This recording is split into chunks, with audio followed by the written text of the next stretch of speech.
Welcome to Free Talk Live. Phones are open here, and you can join the program. All you have to do is dial in at 603-283-6160. That's 603-283-6160. Here in the studio tonight, you have Ian.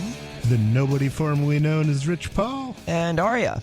Of course, you can bring up whatever you want to discuss. There's a lot of interesting news on the way here tonight. I've got some crypto-related stories. We haven't done a lot of crypto coverage in a little bit. Of course, the price of Bitcoin has been in the downward area towards around $40,000 in recent days. Hasn't it been chilling around 40? It's been upwards of 47 over the last few weeks at some point. Okay, that's a recent development, though. Yeah, it's come it? back down to around 40 in the last week or so, I think, if I recall correctly. But that's not. I don't want to talk about the price as much as some interesting news. But to start things out, the big news is obviously the federal judge, Catherine Kimball Mizell, who has now overturned the CDC's mask mandate for airplanes and other forms of public transportation. Praise the Lord and pass the ammunition. According to the... It only took them like 2 years to decide that they're violating our rights. Amazing. Well, I don't even know if that was what her opinion was. We'll get into her excuse for why this happened in a moment. But the story is from the EpochTimes.com. They say that it was struck down today, and she wrote that the CDC rule exceeded the agency's statutory authority because its implementation violated administrative law. So it didn't have anything to do with your rights. Well, I mean, it kind of did. In the sense that this federal organization overstepping its bounds means that it violated our rights in the process, right? Because that's what its boundaries are supposed to be. Literally, due process is following the procedures that are in place, so which they didn't do. So yeah, it was. I mean, it would have been nice if it had been a full-throated defense of the right of the people to keep and bear their frigging faces. But yeah, she didn't mention that apparently. But she's based out of Florida and was appointed by Donald Trump, and of course, the people on the left are flipping out about this decision as a result of that. Oh God, I'm so sick of the whining. She directed the agency to reverse the policy nationwide in response to a lawsuit filed by the Health Freedom Defense Fund. It's not clear if the Department of Justice will try to file an appeal or how quickly the ruling will be implemented across the United States, namely at airports. Several weeks ago, the CDC announced they would be extending the mask mandate. It should be immediate, right? You would think. I mean, if they don't have the authority to do it, then they automatically. They didn't have the authority last week, and they're not going to have it next week. Yeah. This should negate it instantly, right? One would expect. And it should negate every single thing that's been done to somebody because they didn't wear a mask as well. That should all be moot now. Yeah, and again, this is specifically, I guess, for airplanes and other forms of public transportation, but it does make me wonder if the same opinion could be applied to the other areas in which that they have mandated mask wearing. So, for instance, like inside federal government buildings, for instance. I suspect not, because the federal government can probably make rules for itself with a much wider margin than they can for, let's say, public businesses. Yeah, but they shouldn't be able to. No, they shouldn't. We were at the federal courthouse last week. They should be hanging from something. Well, I don't know if I would go that far. Yeah, I don't think that's going to solve anything. But the federal courthouse last week, I was pleasantly surprised that they were not requiring masks in order to get in, which is good because I can't go in. I'm medically exempt from mask wearing, and they usually mean they will not let me into that courthouse if I don't put a mask on. So I asked the guys at the front, the security agents, about it, and they said they expect it's going to come back.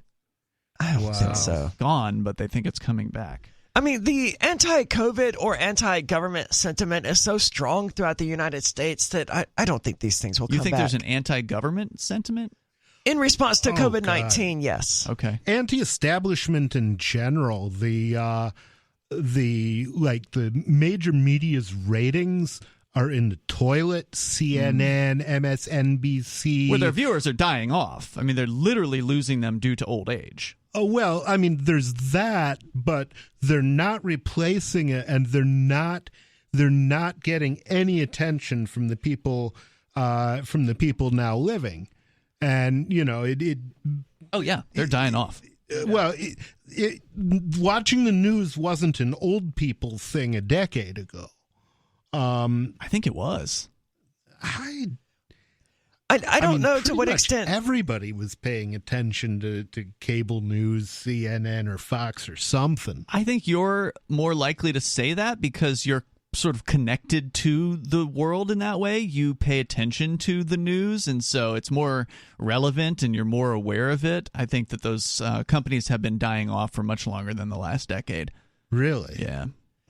I tend to agree. I mean, this whole thing was entertainment, right? The whole COVID-19 thing, it was just entertainment for the masses, and the masses stopped being entertained long ago. Entertaining at all. Yeah, but the average person did. They don't view it that way. They don't have the honesty and the self-examination. When you say entertaining, you mean like as though it has grabbed their attention? Because I don't think fear is particularly entertaining to most people. I think they found it. I think the average person did find it entertaining. They just don't have the self-honesty to admit that. Because it was this virus that, allowed them to feel afraid, but at the same time, it wasn't really killing anyone. So they didn't have to really be afraid. It just gave them an opportunity to act out as though they were feared for their lives. It was completely an entertainment thing. And it ran its course and people got sick of it, but the media didn't pick up on that. Yeah. They just kept beating that dead horse for an additional year or so. And the average person has been sick of it since I think at least October of last year. I think the big thing that liberals got out of it was, not that they don't take plenty of opportunities, but the opportunity to walk around, feel like they're better than everybody else because they're more compliant. There was the big amount of signaling going on with that for sure. Yeah. And every mask was a "I didn't vote for Trump" sign. Yep, that's true. Mizell the judge here stipulated the CDC violated the Administrative Procedure Act because it did not, quote, allow for public participation through notice and comment before issuing the mask mandate. So that's it. This is a total technicality. This doesn't have anything to do with the rights of the people or anything like that. It's, y'all made a rule without asking for public comment first. That was it. Well, wow. That's screwed up. They shouldn't be able to do that. But it's not like public comment would have made any of course not. impact anyway. You haven't heard what I would have said. But they wouldn't have listened to you. That's the thing. It wouldn't have made any impact because public comment is just this thing they have to go through.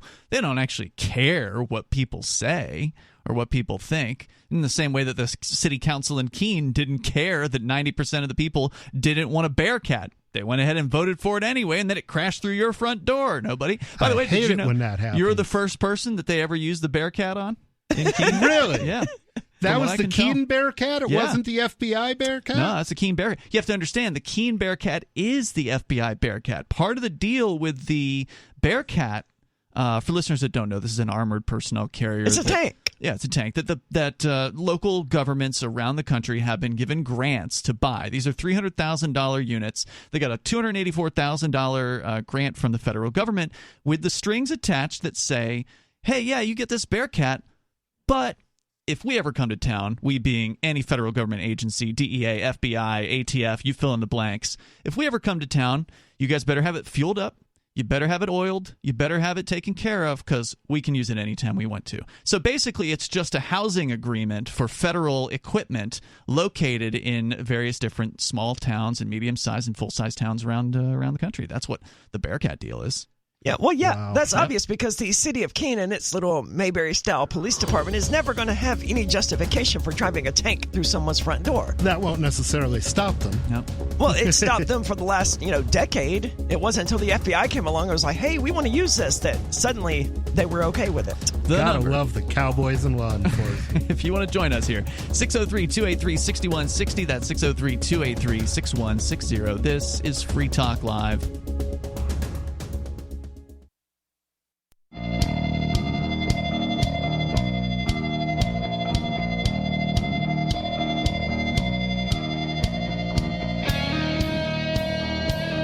Free Talk Live. You can join us here. The number is 603-283-6160. That's 603-283-6160. On the social media out there right now, in the world of the libertarian social media, what are they traumatizing now? There's a lot of praising going on for this judge. Like, oh, she's so, I don't know if I've seen the word based, but they love that word, right, on online. And they're just holding this lady up as though she's some kind of a hero who has overturned the CDC's mandate that there needs to be masks on public transportation, including airplanes. Now, look, I'm glad that happened. I don't want to take that away from anybody as far as a victory is concerned. There's no doubt it's a victory. Of course, she wasn't pointing out that it was a violation of anyone's rights. She's simply saying here, according to the EpochTimes.com, that it was a technicality, where she said that if the CDC had simply followed their procedures, then it would have been fine. But because the CDC didn't have the public comment, the public notice and comment phase before issuing the mask mandate, well, that makes it illegal, and so therefore it has to be thrown out. Why does the CDC have the authority to tell Delta that their customers have to wear these specific garments in the first place? Well, why do we give a corporation a license to kill in the first place? Well, I didn't. Well, Delta is a corporation, which sort of by definition means that they're a creature of the state, and so they kind of basically have agreed to do whatever it is the state tells them to do in return for the, protections of the corporation. I mean, I know that, right? Yeah. But supposedly we have law and order and checks and balances and all of this sort of stuff. But I don't recall at any part of this, the CDC was given authority by Congress to tell airliners what they could and couldn't do. Yeah, it's amazing how usually it's the FAA's department. Yeah, it is. It's interesting to look at what happens with the CDC issuing their recommendations and how many companies or other government agencies just take those and act like it's God's word, and they just do whatever it is they're told to do. Well, what was really way more egregious than that was the eviction moratoriums. Oh, yeah. Where they told people that you couldn't evict a tenant out of, Right. in Deadbeat some tenants. places it would be somebody living in the same house with you for years. Mm-hmm. You couldn't evict them, even if they didn't pay you. And well, as I understood it, you couldn't evict them for non-payment of rent, but you could evict them for other reasons. Really? As I understood it. Like what other reasons? They were trashing the place, or they weren't following whatever rules you had established for the property that they had agreed to. Getting paid is kind of an important part of being a landlord, especially if you got property taxes. Right, they didn't waive those. All that. No, they didn't waive the property taxes. Yeah, it'd be one thing if you didn't have to pay property. If there was like a moratorium on property taxes for that same amount of time, but that didn't happen. I'm surprised we didn't have a epic round of landlord lightning. What is that? Landlord lightning is when landlords in like New York City, where they got rent control, sometimes they get into a spot where the building isn't profitable, they can't sell it, and they just burn it down. It's called landlord lightning. Do they get the insurance? Was the idea that if they don't get caught, they get the insurance money, but a lot of times they get caught because they're not professionals in that area. So the thing that's frustrating, of course, out of this, I mean, again, it's good news that this thing's been overturned. The reasoning was crap, but it's overturned, so that's good news. But it's just so disappointing to see so many people who should know better posting that this woman is some kind of a hero online. This is she's better than your average judge. Yeah, but this is a federal district court judge. You know and I know that day in and day out, this same person is probably sentencing peaceful people to long prison sentences for things like drug possession and other victimless crimes, unless she's only civil or something like that. But a lot of I don't know if federal judges have that same distinction where I think they sit on multiple kinds of cases. Feel free to correct me if I'm wrong about that. But there's no reason to believe this woman isn't just as awful as every other judge. She just made the right choice in this one case. Same thing's true about this DeSantis character in Florida, who keeps getting pumped up by people in the That's libertarians. because they want to run him in 2024, though. As a libertarian?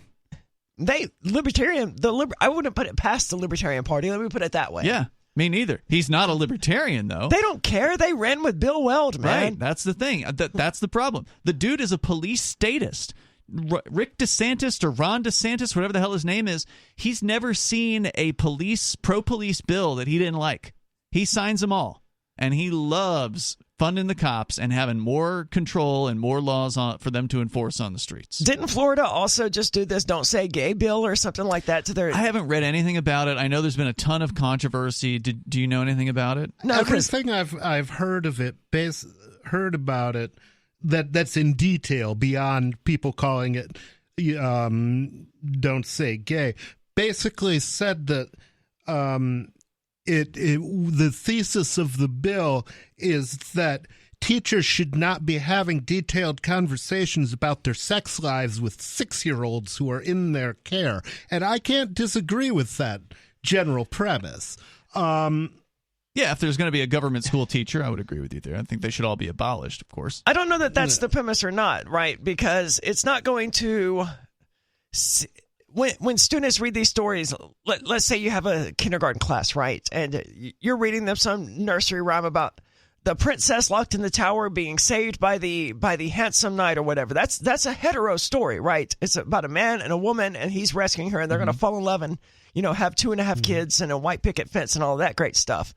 The "Don't Say Gay" bill makes that sort of story still okay. But if you had a prince being rescued by a male knight, you can't tell that story because it's homosexual. That's the case. They say they don't. They say that the word "gay" doesn't even appear in the bill or any reference to homosexuality. No, of course not. That's not how they would phrase it. So how could they make that distinction in the bill without referencing some difference between hetero and homosexuality? Because heterosexuality is so normalized, so pervasive within our society that people don't even think anything about it. When you take a baby on a stroll through Walmart and count how many old ladies go, "Oh, he's a little ladies' man," or "Oh, she's going to have all the boys chasing her." That's how pervasive heterosexual culture is in American society. And I'm not saying that's a good thing or a bad thing. Heterosexuality is, I mean, being gay is treated like it's unusual because it is. It's a very small percentage of people, which is I'm not saying it's a good thing or a bad thing, exists. But it's just like Christianity, right? Where there's this one religion and anything that goes outside of that is considered to be abnormal or weird. And the average Christian, they're so wrapped up in their dogma and their theology that they don't realize how pervasive Christianity actually is. And the same thing is true for your average heterosexual person, is that they don't see it because they're part of that culture that is constantly pushing it. I'm not saying it's a problem. Well, let's get into it here because I do have a story pulled up, and it's from NPR, so obviously they're going to have a certain slant on this. But they've got a quote from the actual bill, so we'll see what it says. The number is 603-283-6160. Of course, the best solution to disagreements about education is to get your kids out of government schools. Problem solved. There's more coming up. If you can afford to pay for a good education after a bad one. More coming up. It's Free Talk Live. Do you feel like your country no longer holds your values? Have you dreamt of a place where liberty-minded people can come together and leave government overreach behind? There are many people just like you that are discovering freeprivatecities.com. They start at freeprivatecities.com and connect via the social media links shown there. All skills will be needed when the first of the Free Private Cities open. It's sooner than you think. Stop arguing and build freeprivatecities.com. freeprivatecities.com.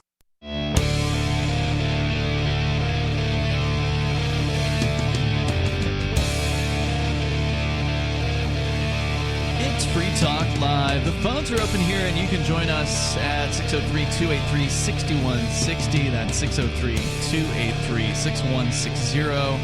The good news is the plane mask mandate, that is in airplane, and actually all public transportation mask mandate that the federal government has had in place for, I don't know, a year or two or whatever, is gone. At least according to a judge, a federal district court judge in Florida. And, of course, she's getting lauded big time by people in the liberty movement who should know better. This woman is probably just another awful judge, just like most of them are. I wonder what the overlap is about people who are cheering for her and people who are fans of Elon Musk. There's a lot of, I bet you there's a lot of overlap there. But that somehow got us off on the Don't Say Gay bill, and I wanted to get into that because, honestly, we haven't discussed it. I know it's been all over the news. Now, apparently, the Don't Say Gay thing is being picked up by upwards of a dozen states, so I guess it already went into, it got passed in Florida, and so, a lot of governments are monkey see, monkey do. Oh, that's a good idea. We'll It's amazing that something can be referred to as Don't Say Gay bill when it makes absolutely no reference to homosexuality or whether or not, it has absolutely nothing to do with that.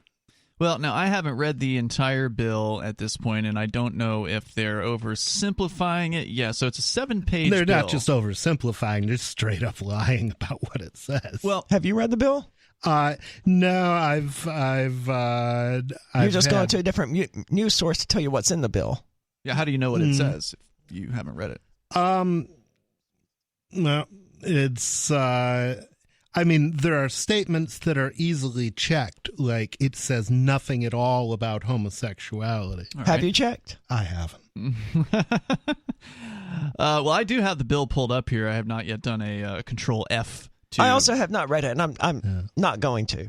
I'm just going to presume that NPR is going to show us the worst of it because they're NPR, right? That's a fair assumption. So I have NPR's story here, and they say that the bill, which some opponents have called Don't Say Gay, was signed by DeSantis. It reads, quote, obviously this is just an excerpt, it's a 7-page bill. Quote, classroom instruction by school personnel or third parties on sexual orientation or gender identity may not occur in kindergarten through grade 3 or in a manner that is not age appropriate or developmentally appropriate for students in accordance with state standards, unquote. Yeah, that's about what I would have expected. Rather than saying, hey, you can't talk about homosexuality or anything like that, they allege, oh, well, you can't talk about sexual identity or sexual orientation or anything like that. But again, it comes back to an issue of heterosexuality just being so common that people don't even notice when it's being discussed. Personally, I don't have any kids, but if I did, I would not want strange adults talking to them about any sort of sex, be it heterosexual, homosexual, spicy, or kinky, or whatever. I don't care if they use a feather or the whole damn bird. It's just not appropriate for those ages. Yeah, and I think there's a lot of people who share that particular belief system and others who disagree with it, and that's why we cannot get along. We cannot have these people together in the same system because they will always be fighting over the details about whatever school curriculum is. Yeah, one-size-fits-all schooling will never work. No, it's constant internal fighting between different sets of parents who have different sets of values, and but they all have to get the same product, whether they like it or not. The solution is to get out of the government schools. Now, you did point out right before we went to break there, Nobody, that not everyone can afford to send their kids to private school. Well, you got to pay for a garbage education and pay a lot for it. Yeah. And then maybe if you're lucky, you'll have the money left over to pay for an education that someone would actually want. Yeah, and when you say a lot for it, I remember, I think the last I heard in New Hampshire, and it's different state by state, but in New Hampshire it was something around $20,000 per pupil per year is what the taxpayers are paying for quote-unquote education. You can get a private school education for like $8,000 in New Hampshire or less in many cases. So it's actually twice as much. And your kid will probably be able to read at the end of it. Yeah. So it's more than twice as much to get a government education, which is garbage, compared to the private school education, which is going to be, in all cases, much better. And the other benefit, of course, is at a private school, you get the education that you are looking for. If not, you take your kids somewhere else. If not, you can start your own private school.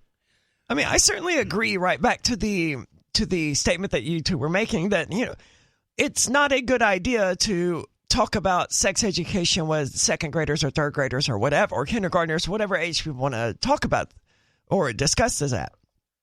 I just don't think it can be avoided. And I don't think it's true that, there's kindergarten teachers or first grade teachers sitting down like, okay, well, students, I want you to realize that two boys can love each other just like mom and daddy. I've seen them bragging about it on TikTok. Every once in a while, somebody will put out a really, really egregious video and it'll get spread around. And yeah, there are some teachers who are specifically there for apparently no other purpose than to propagandize students about sexuality. I still don't see an issue with it. I mean, if that could turn people gay, then we would all be heterosexual because we're constantly being exposed to heterosexual stories. I don't think I ever suggested that could turn them gay. I think you are what you were born. I think the suggestion here is that it's sexualizing children unnecessarily. I mean, these are kids that want to go out and play in the schoolyard or whatever. They want to play tag and Pokemon or whatever it is that kids play these days, right? Like, they're not thinking about things like that. Yeah, I mean, they've got plenty of time. To deal with. So what's the harm in telling children that, yes, people can be gay? I don't think there's any harm in that, I think there's harm in having a huge focus on trying to push your ideas about sex on somebody else's children. I think that's a bad plan. I stay the hell away from other people's children. That's my strategy. I agree with that. I don't think it's and relevant. I don't have any of my own either, so I don't have to worry about staying away from mine. I don't think it's harmful what you're saying. Just to me, it doesn't seem relevant to a math class or an English class where these kids are reading. I don't know what the hell you read in second grade, but it isn't the most advanced reading list, if I recall. See, Dick. I think it's how about a second grade, basic math question? Bob and Eric are going to the movie theater together and they want to buy popcorn. There's a lot of people who say, no, you can't have Bob and Eric both go into the movies together. That's too close to being gay. There are people who freak out about that. Is that close to being gay?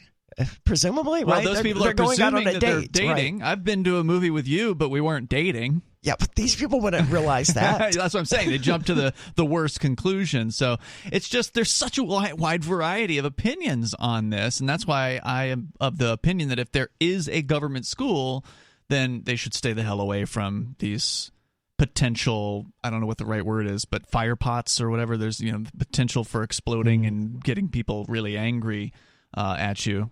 But again, the best solution is to not have government schools at all. Yeah, that's the only solution I can see is get government out of it entirely. Right. That way, the people that want to have the ultra open, ultra sexualized, content at school, you can have that. Just create that school if it doesn't already exist, and then some other people will send their kids there, and the religious conservatives won't, and that's fine. But how many people would send their kids to the ultra open, hey, we're going to teach your kids it's okay to be gay school, right? Well, if nobody wants that kind of thing, we shouldn't be forcing it on them. I agree entirely. I think a lot of people do want that kind of thing. Some people would send their kids there, absolutely. I think so. Yeah. Well, the same sort of people who want, teachers pushing sexual propaganda on kids. Right. I mean, they must want it for their kids. Exactly. If you want to join the show here and weigh in on this quote-unquote don't say gay bill, even though it doesn't apparently say that in the bill, the number here is 603-283-6160. But this DeSantis guy, he's no hero of liberty. He's just a conservative who happened to agree with us on masks. And for people to pump this guy up as though he gives a damn about freedom is just so disappointing because people should know better. He and this federal judge, these people are all status, all through and through.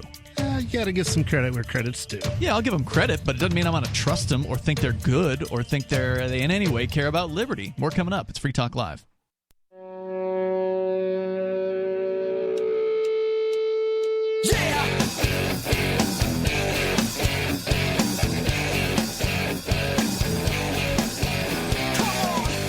Free Talk Live. The phones are open here, and you can join us at 603-283-6160.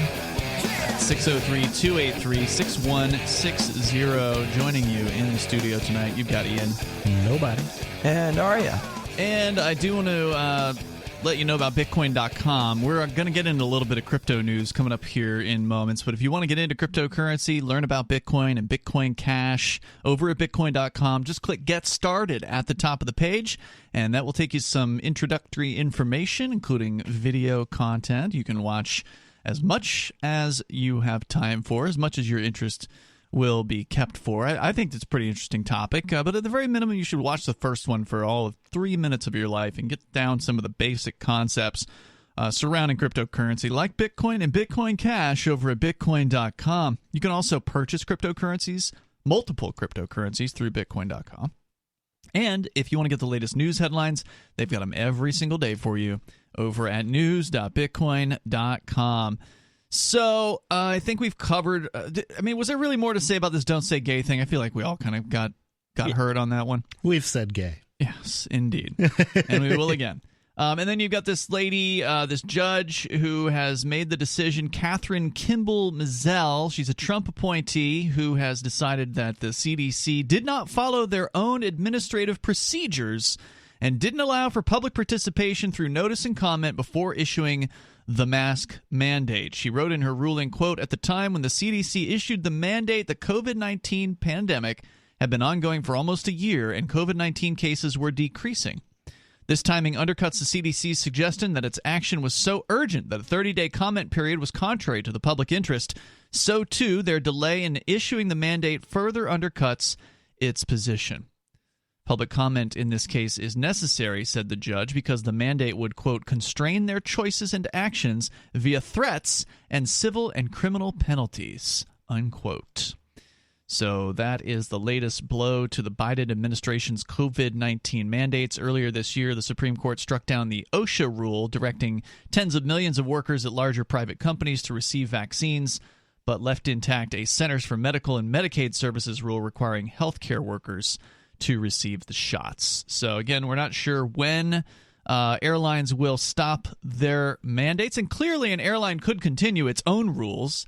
So that is something they could do on their own volition if they want. Yeah, but the mandates as they're enforced by like the TSA and stuff like that. Correct. Even though, I can't wrap my head around the mental gymnastics that one of these statists have to do in order to justify the Transportation Safety Administration telling people they have to put a face diaper on.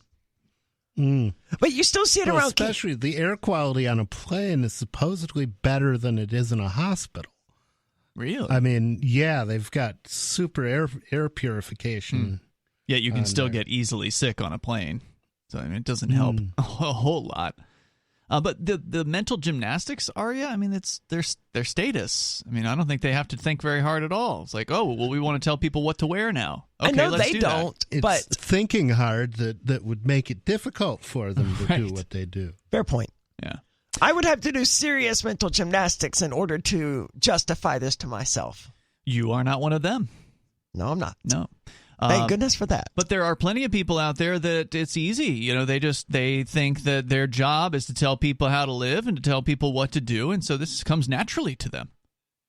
That's just how it is. All right, so there's that story. If you want to weigh in, you can.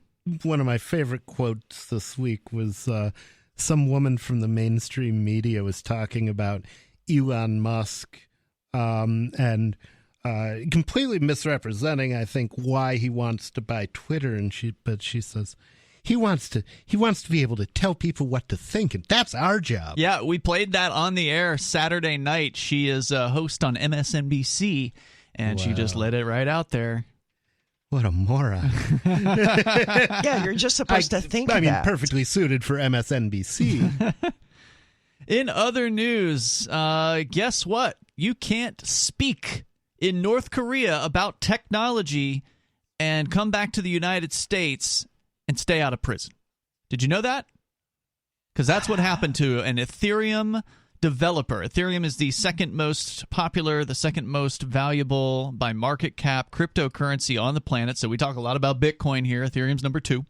And former Ethereum developer Virgil Griffith has been sentenced to more than 5 years in federal prison. Holy moly. For simply going to North Korea and giving a talk at a crypto conference in Pyongyang in 2019. I'm curious to know what justification, they use for this, but sanctions.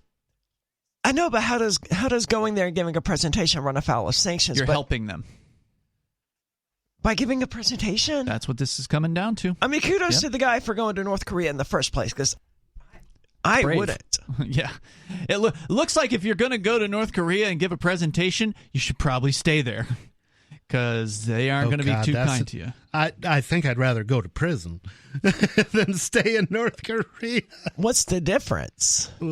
Well, he is going to get out after 63 months. Yeah, you eventually get out. 63 months? Oh, and a $100,000 fine. God. Yeah. For allegedly helping North Koreans use cryptocurrencies to evade sanctions. And evade their own government, one would think. In September, he pleaded guilty. Well, I hope the poor North Koreans who are being exploited by their government are listening, because they should be getting into cryptocurrency so they can get around these horrific impositions that the United States government has put upon them. I wonder what percentage of them have a computer or a smartphone. It can't be very many. No.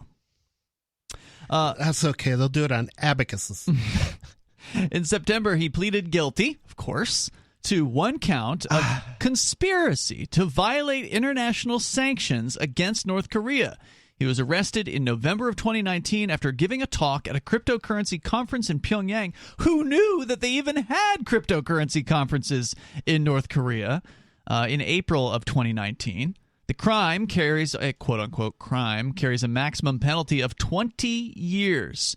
Griffith's plea deal with federal prosecutors brought the sentencing range down to 63 to 78 months, approximately 5 to 6.5 years. He has already spent 2 years in custody, though he was released on bail for 14 of those months, and so the court will give him 10 months of that 24 months as time served. So he's got to do basically another 53 months at this point. Poor guy.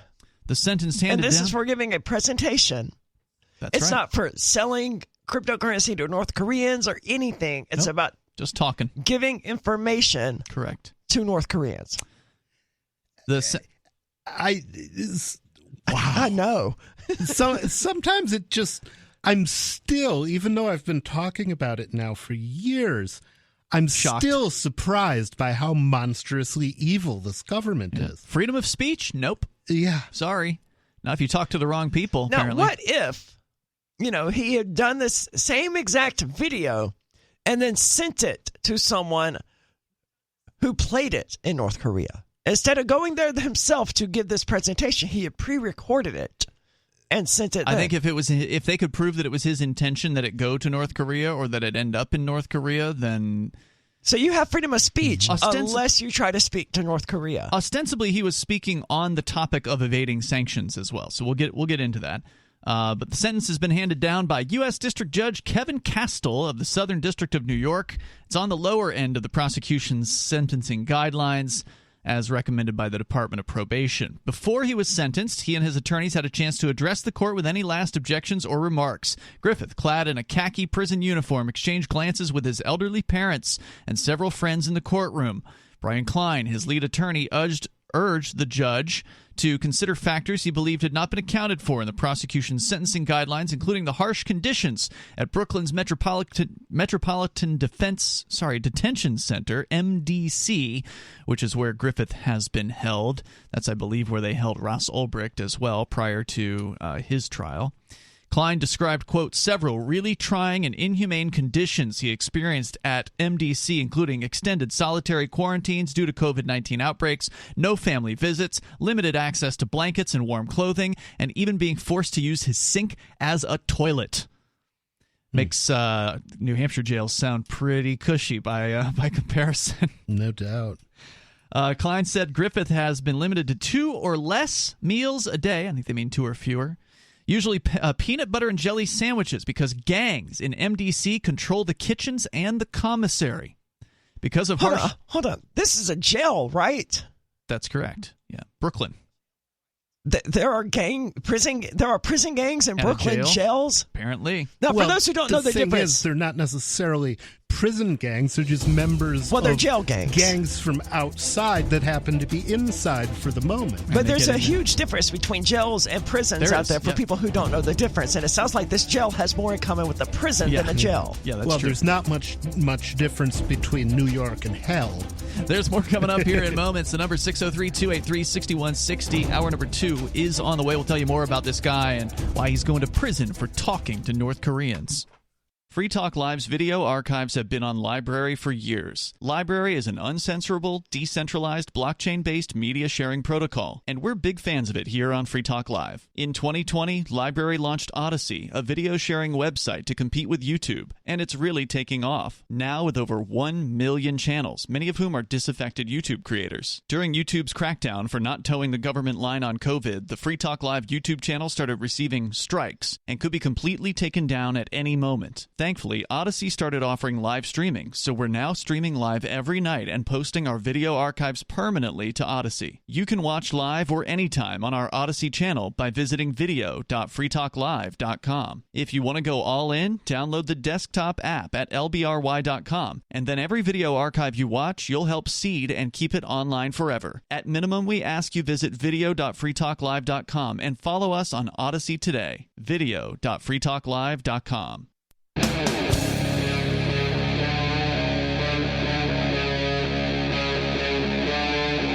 Free Talk Live. It is Free Talk Live. We're kicking off the second hour of the program. You are invited to join us here if you want. The number is 603-283-6160. That's 603-283-6160. Here in the studio, you've got Ian. Nobody. And Aria. In recent weeks, we have discussed the concept of sanctions here on Free Talk Live, given what's been happening to the Russian people, many of whom might be against the war going on in Ukraine, but they are suffering just as much as any Russians who are in favor of the war due to the sanctions.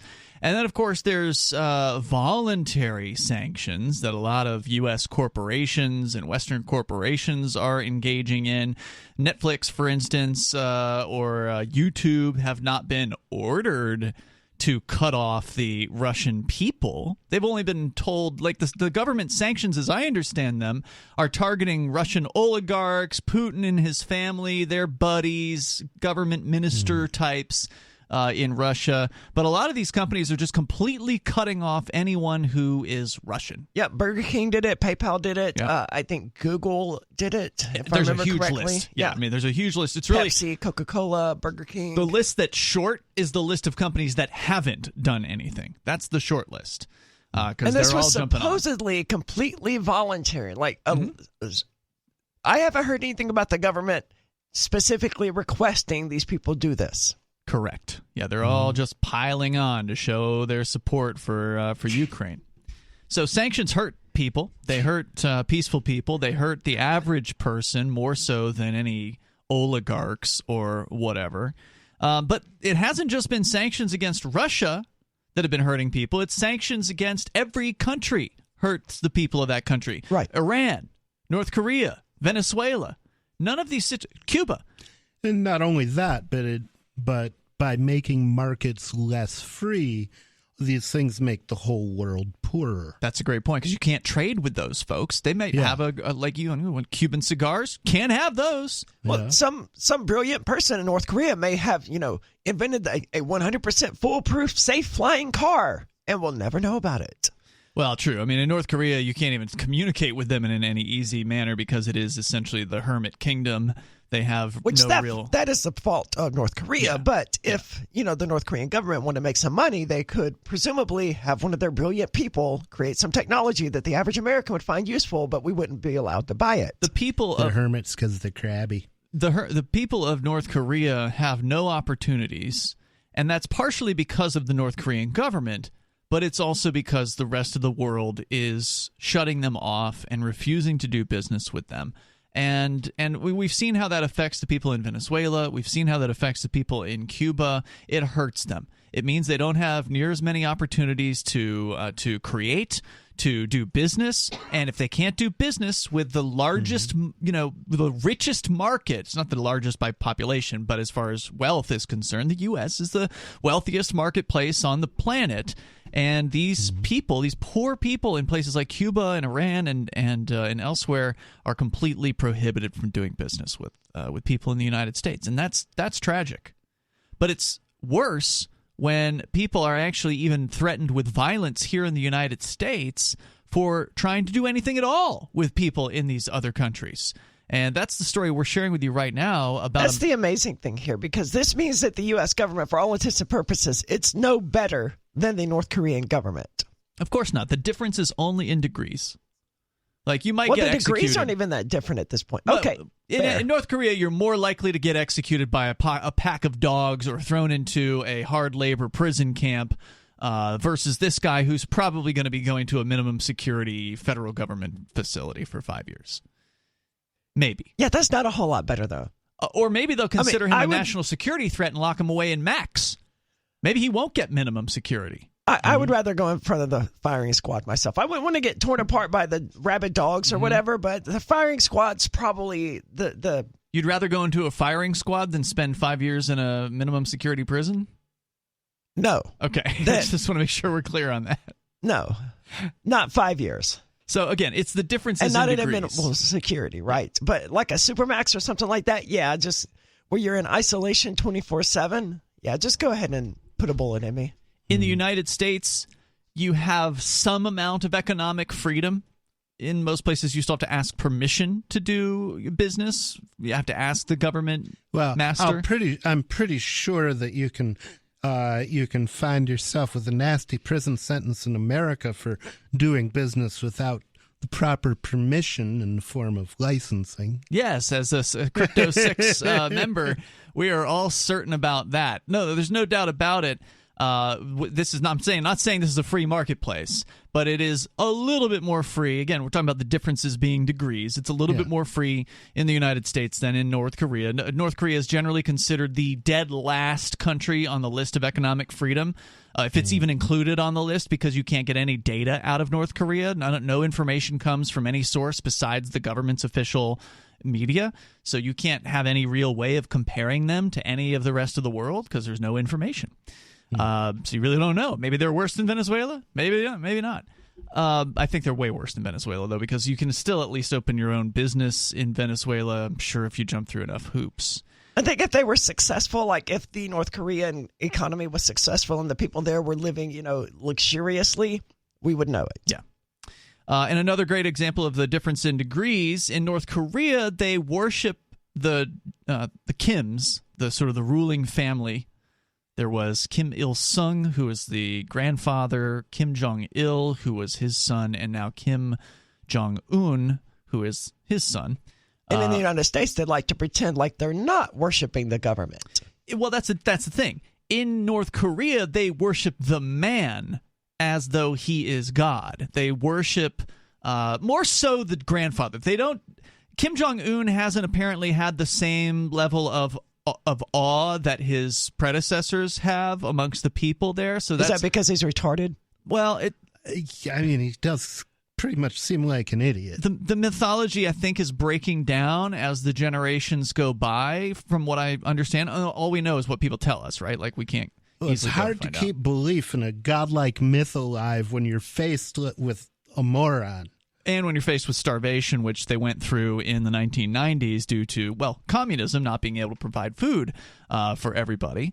So it's a really interesting history, but of course the difference being in degrees. So in North Korea, they worship these men as gods, but in the United States, they worship the state itself. So it's not one man who is the god in the United States, because there's plenty of people who don't like Biden, and plenty of people. New Jesus every 4 years. But there's also plenty of people who don't like each one of them, right? So a lot of people hated Trump, a lot of people hate Biden, etc., and so on. It just goes on like that. I think a lot of people probably hate the rulers of North Korea. It's you just can't say it. Not healthy to say so. Correct.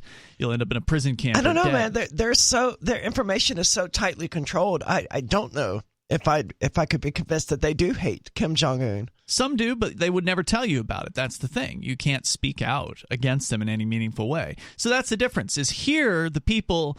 Some of them hate the politicians, one side or the other, but they still believe in the state. They still believe that they can elect the right people to the state, and that then the state will be good. Then we'll get rid of the deep state, and all will be well. It's just like going to a different church because you don't like your current pastor or your current priest or whatever. Yeah. It's just like, okay, I'll just go to this other church. So again, difference in degrees. The number, if you want to join us here, is 603-283-6160. The man who's going to prison, though, for simply going over to North Korea and speaking to them is a gentleman who is a former Ethereum developer. His name is Virgil Griffith. He's been sentenced to 63 months in prison by a Judge Castile, federal judge.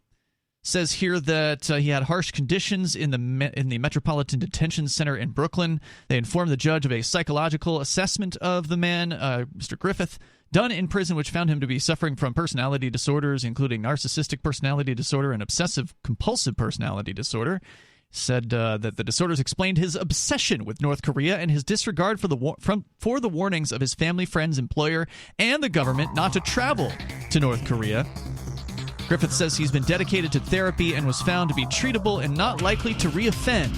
When Griffith himself was given an opportunity to speak, he told the court he had spent time in prison thinking about how he, quote, genuinely, arrogantly, and erroneously thought, "I knew better," unquote, than his loved ones who warned him against going to North Korea. He says, "I've learned my lesson." And there's more coming up here in moments. You can join us on Free Talk Live.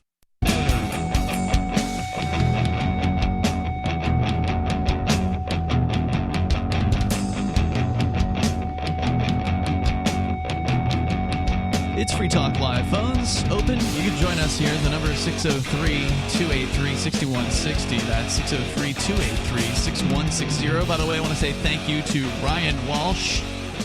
Ryan is a silver level supporter of the Free Talk Live AMPS Patreon. AMPS stands for Advertise, Market, Promote, and Support. It's a way for you to help Free Talk Live get on more great radio stations around the country. If you enjoy the work that we do here, please join AMPS.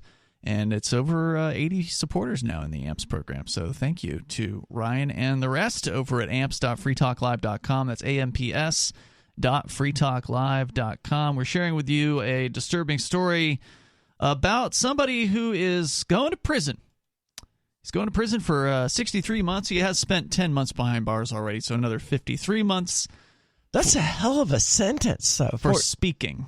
Yeah, for giving a presentation. And presumably the guy had no criminal record, or they would have mentioned this. It's just some Ethereum nerd who was like, hey, this could be a great way of lifting the average North Korean out of poverty. And he went there to do that, to show them how they may lift themselves out of poverty in spite of the overbearing and evil nature of the United States government. He said at sentencing, "I've learned my lesson. I am still profoundly embarrassed that I'm here and of what I have done," unquote. I'm embarrassed that you're embarrassed, dude. You were doing a good thing. You were doing a service to humanity, and now you're ashamed of it. Well, they're going to argue that he was helping the government of North Korea learn how to avoid sanctions. Which is not as good, but because of the socialist nature of North Korea, if you want to help the North Korean people, you kind of do have to help their government. I'd better help them into a grave if you want to really help their people. Well, ideally, they would become wealthy, they would become more educated, they would become, all of these things that would make them realize that, hey, this socialism thing just isn't working out, right? But you got to start by putting some food in their bellies. I don't know. I mean, we don't know what this conference was that he was speaking at. The average North Korean probably doesn't have access to the internet, so I presume this was a conference for government agents in North Korea, but I don't know. They don't get into that. It probably wasn't for your average, street vendor or barber. It's probably your upper or middle class, your wealthy elite, so to speak, whether they're government or not. Are tied in with the state. I understand that. So I'm not defending what happened to this guy. Yeah, I know. I'm just saying that it might not have been that he was talking to, I don't think there are average cryptocurrency users in North Korea because they're probably prohibited from doing anything like that. Yeah, so they probably don't even know about cryptocurrency. But in order for those people to ever learn about cryptocurrency, the people in government must first learn about cryptocurrency. And it is true that some of the people who have been in government have defected. There was a really interesting book I was reading while I was in jail on the Crypto 6 charges last year. You can go to thecrypto6.com to learn more about what's happening to us. But I read a book. Somebody sent me a book written by somebody he was like a government poet.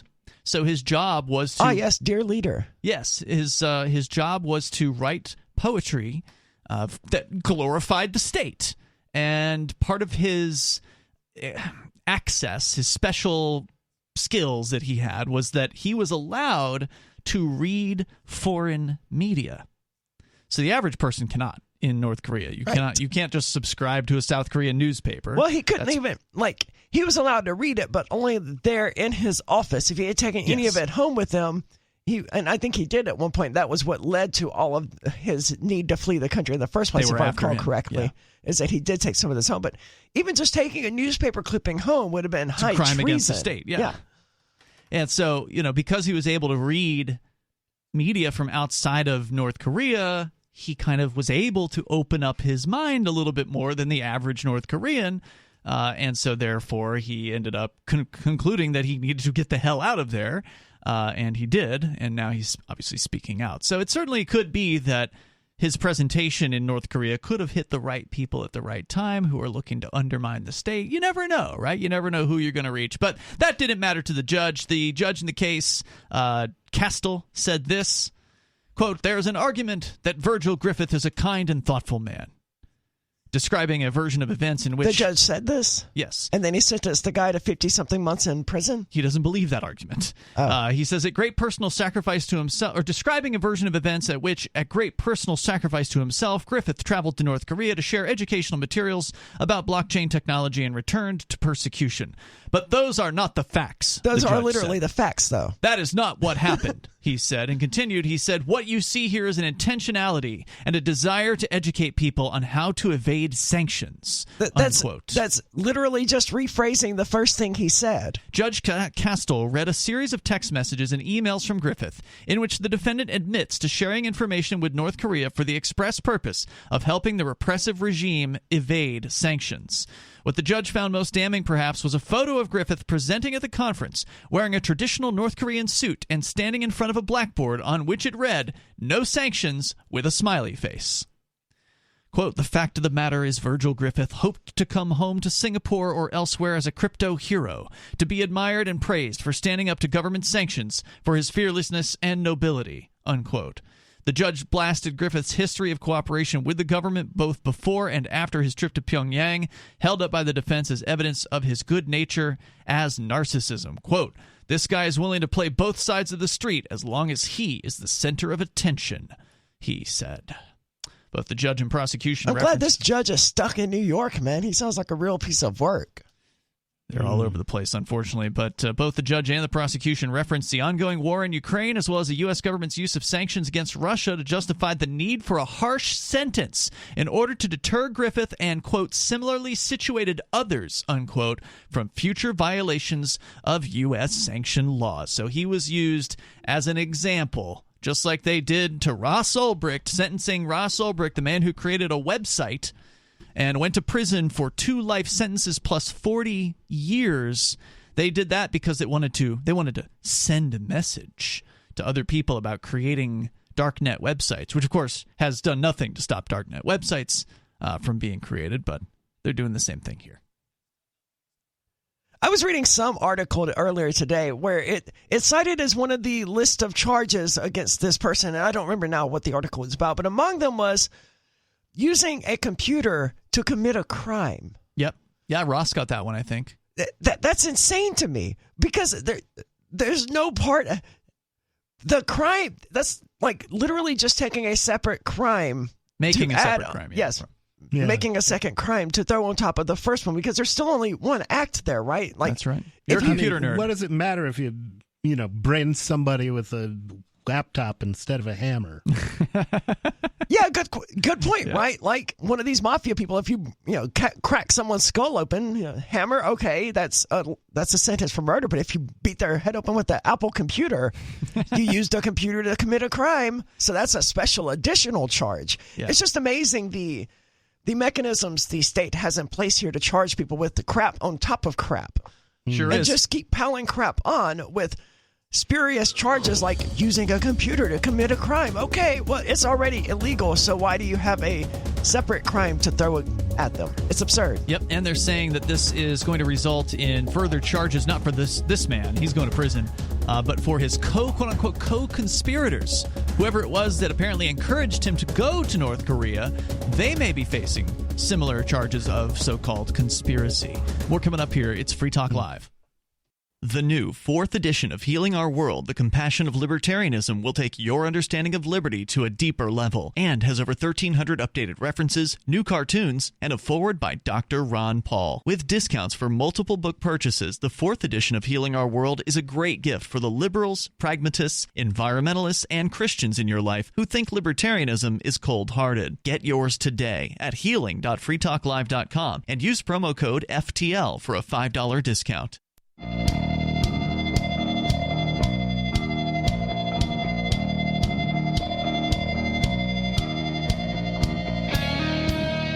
It's Free Talk Live. Phones are open here. You can join us. The number is 603-283-6160. That's 603-283-6160. Apparently, the Monero fans are planning what they're calling a bank run. And we will get into what they've got in mind. What are they up to? The Monero crowd, which is, for listeners that don't know, the world's most, I guess, premier privacy coin as far as cryptocurrencies are concerned. We'll get into that story. I still don't understand with privacy coins. How do you know that they're doing what they're supposed to be doing? Well, I don't, but as I understand it, Monero is open source, so people have evaluated the code and confirmed that, as it's programmed, it should be doing what it claims to be doing. But what you don't know is how much there is in circulation necessarily. You don't know that. There's certain That's things why you don't know. Monero has no market cap, right? Or supply cap, right? Correct. Well, it's because there's no limit on that. They could have put a limit on the amount of Monero. Yeah, but we would never have any way of knowing if that's true. You can't verify. That limit was reached. Yeah, so you can't verify. I understand why they didn't bother to put on the limit. We'll talk about it coming up here. It's an interesting story. Your calls and thoughts are also welcome. You can bring up whatever is on your mind. Coming up tonight as well, Russian bankers want non-custodial crypto wallets. Aria has that story. We'll want them banned. We'll talk about that. But first, to Sarah in New Mexico. You're on Free Talk Live. Sarah. Oh, yes. I just want to let you know that I got completely banned from the local radio station here. Really? Did they ban Raymond too? No, they still let him on. Which station? They won't. You know what? They have a joke hour, dumb joke hour, and I can't even put on dumb jokes. Your jokes are just that bad, apparently. Joke rodeo. That's what it's called? Maybe they really like food. You know? What do you mean by that? Well, I mean, they don't want to starve to death. So, I mean, she's a communist. So, Sarah, what station are we talking about here?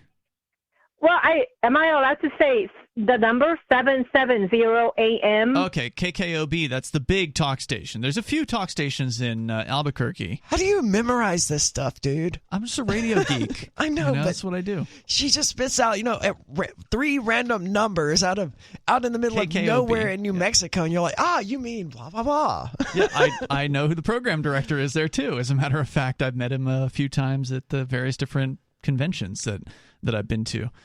We're on Kiva, actually, KIVA, which is our affiliate there in Albuquerque, but there's at least 2 or 3 talk radio stations, so you can always call the other ones, Sarah. Well, the other ones, they hardly come through, and the only one that comes through, and then you could call in, is this station, and then they always brag that they're like the #1 radio station, because there's no other radio station to listen to in this area. What did they say to you when they actually banned you? Did they tell you did they pick up the phone and say, we don't ever want you calling back? I mean, how did that go?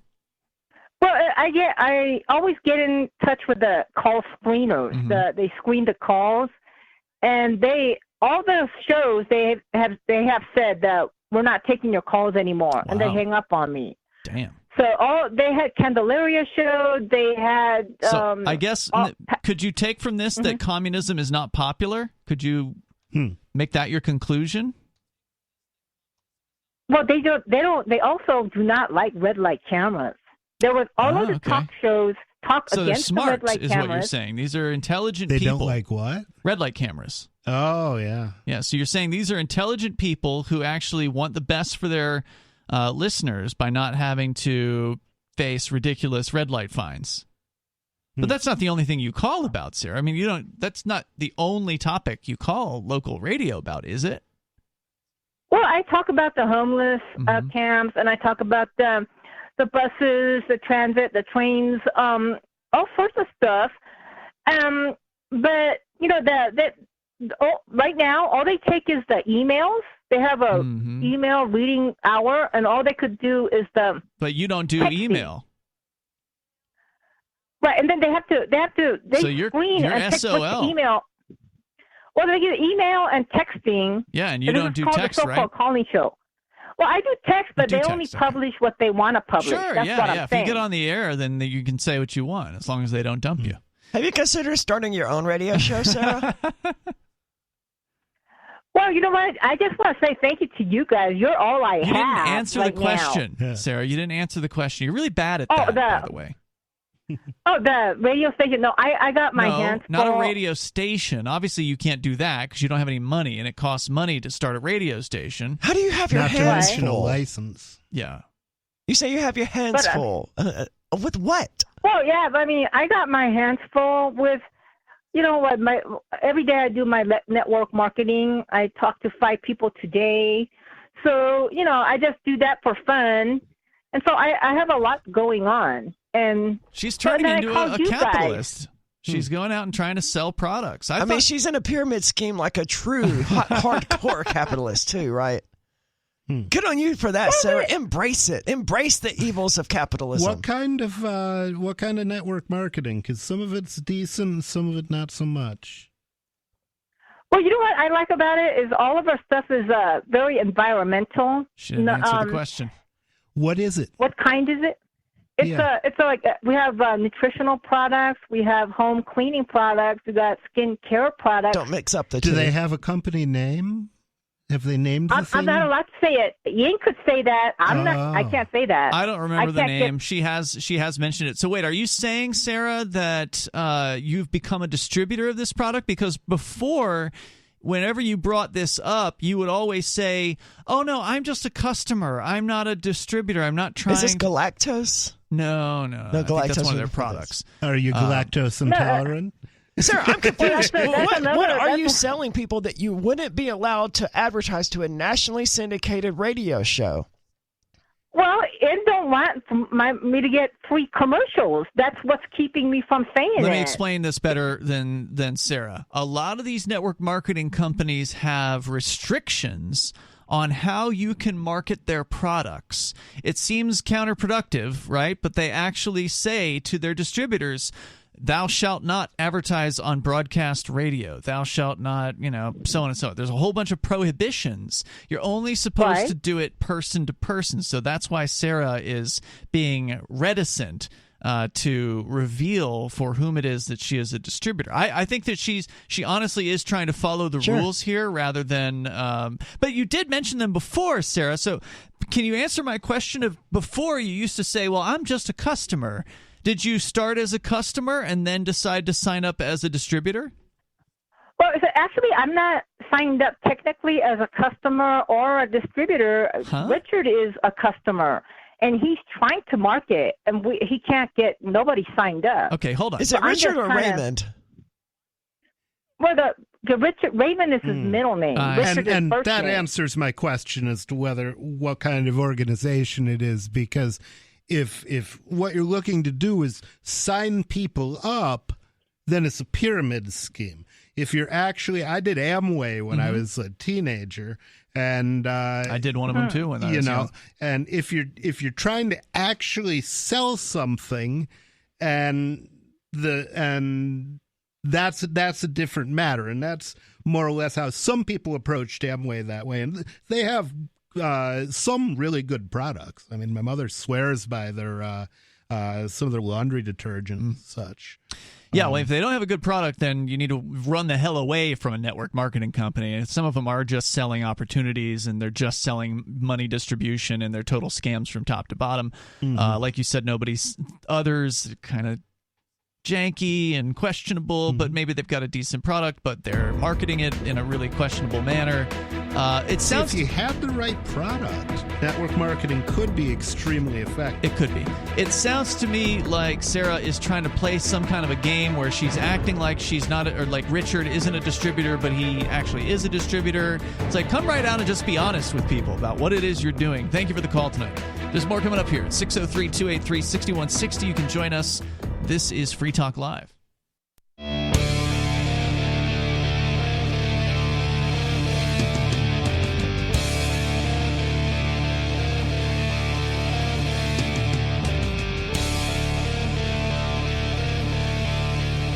It is Free Talk Live. Phones are open here, and you can join us. The number is 603-283-6160. That's 603-283-6160. Tonight, it's Ian. Nobody. And Aria. You can join us online anytime over at freetalklive.com.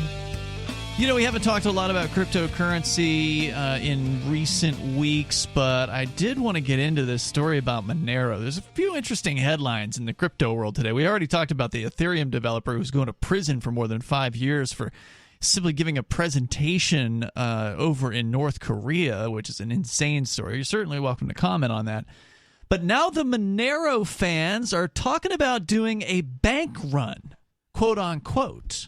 And although this actually doesn't have to do with the banks, it has to do with the group of companies that really, really wants to be like the banks. I love this idea, right? And I hope they're not just saying, hey, we need to pull all of our Monero off the exchanges or whatever. I hope they're trying to create a wider movement where everyone pulls their crypto off of exchanges at once to see if first of all, if the exchanges really have it, and B, to punish them for being evil. Had you already heard about this story? No. Okay, 'cause it's interesting because you asked the question, do the exchanges really have it? And that's where they're banks. I mean, I would not be at all surprised if Coinbase doesn't actually have the cryptocurrency that they're supposed to have. That's where they're coming from on this. Now, this comes back to what we were talking about before, where Monero is the privacy coin, sort of the top privacy coin. There are a bunch of privacy coins in the world of cryptocurrency, but Monero, I believe, was the first ever, and it's the biggest one. It's in the top 50 of the coins out there right now. It used to be in the top 20, but I think it's in like the 30s range. I'm surprised it's falling. Yeah, a lot of the useful coins have been falling. Bitcoin Cash, Monero, Dash. Dash is like around number 80-something or 90, somewhere in that range. This phenomenon will fix itself. What's replacing them? All the speculative stuff. Cardano. Shiba Inu, which is a total, meme coin. Anyway, so Monero is a privacy coin, and as we pointed out just a few moments ago on the show, we talked about how you cannot see the Monero transactions, so you cannot know for sure how many Monero there are in circulation. If you go and you look at CoinMarketCap or CoinGecko, which are two of the more popular tracking sites where they show you all the different cryptos that are out there, the thousands of them, and you can look at them and see how many, for most coins, you can see how many coins there are in the marketplace, how many are coming out, every day or every 10 minutes or whatever. You can get all these statistics for most cryptocurrencies, Bitcoin and Bitcoin Cash included. But with Monero, you cannot get that information. You have no idea what the circulating amount of Monero is. You don't know how much is being mined into existence. They tell you what's supposed to be happening with the mining. So in theory, you could kind of cook up an estimate, but you don't know for sure. It makes me feel better knowing that you can't know for sure as well. I mean, it makes me feel better knowing that no one can know for sure. Well, being able to audit a cryptocurrency does have its benefits, because then you know what you're dealing with, and that's one of the reasons why you can audit the code. Well, that's true. You can audit the code, but there's no way to know whether the code that you're reading is actually what's running on miners' machines. That's true. Well, and that's one of the reasons why some people don't want to use Monero, is because they're afraid of the fact that they just don't know everything about it.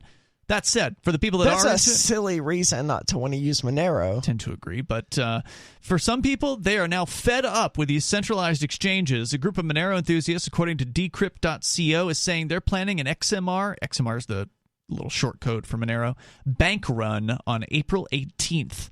which that's today. Well, that's only going to affect like Kraken and Binance, right? Any centralized exchange that has Monero, which there aren't that many of them. Not in the U.S., at least. Yeah, Bittrex got rid of it, I know. That's right. Yeah, a couple of years ago now. The so-called Monero, as in Monero Run, on the 8th anniversary of the coin's launch is a reaction to what community members see as a lack of transparency over Monero, including allegations that central exchanges... Okay, I think it's ironic that the producers of an opaque coin are complaining about a lack of transparency. They're specifically complaining regarding the exchanges. So they're saying that centralized exchanges have, by the way, suspended Monero withdrawals and are misrepresenting reserves. So that's very disturbing because it's really They sucks. shouldn't even have reserves. That's just how we get a new form of fractional reserve banking. They should just have the amount of cryptocurrency they're supposed to have. Are the amount you have. That's what they're saying here. They're saying that a reserve would be the amount of customer deposits in the case of a centralized exchange. But they believe that they're overrepresenting their reserves and selling Monero that they basically don't have. Quote, I think they're probably doing that with every cryptocurrency. But the rest of them you can look at. That's the difference. If you want to go to Binance's cold storage address and see how many Bitcoin they have in there, you can do that. They publish their wallet addresses? You can follow it. You make a deposit to Binance, and you can follow the coins and see where they go. And a lot of these exchanges' wallets are publicly known.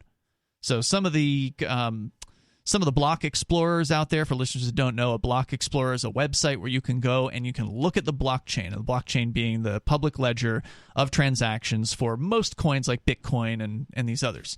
Monero does not have the ability to be observed in any meaningful sense unless you have the specific keys to look at one specific transaction.